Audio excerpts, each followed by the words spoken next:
Welcome to Luca and Miguel. Enjoy the video. You need the latest iPad OS and a few organized home screen pages. Once done, open Settings and tap Focus. Create a new focus or pick one you want to customize. This is where you control what appears. Next, tap Home Screen inside that focuses settings. Don't delay, because selecting pages now saves time.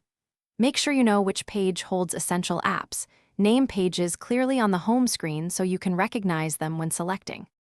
Once you're in home screen options, pick the exact pages you want visible. You're deciding what stays and what hides.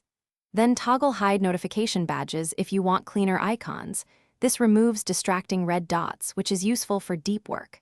After that, go to Add Schedule or Smart Activation to automate when the focus turns on. Choose time, location, or app triggers. Make sure to test each trigger so the correct pages appear at the expected moments. Now activate your focus from Control Center and watch the home screen switch. This confirms your setup. If notifications still slip through, refine Allowed People and Allowed Apps or reselect pages. Small changes make big differences. Make sure schedules behave as expected and tweak triggers for apps or locations. If the home screen doesn't change, restart the iPad, confirm you're on the latest iPad OS, and check that focus sync via iCloud.